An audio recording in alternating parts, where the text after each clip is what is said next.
Assalamualaikum warahmatullahi wabarakatuh.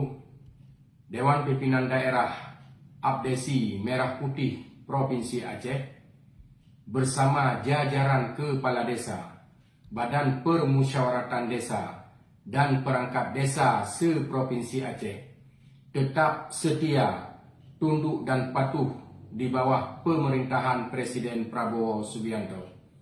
Kami menolak adanya upaya-upaya anarkis yang bertujuan untuk memecah belah bangsa Indonesia serta menjatuhkan pemerintahan Presiden Prabowo Subianto oleh ulah-ulah oknum yang tidak bertanggung jawab.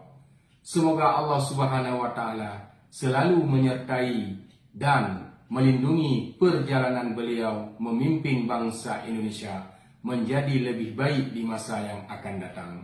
Abdesi Merah Putih, jaga desa, jaga Indonesia. Wassalamualaikum warahmatullahi wabarakatuh.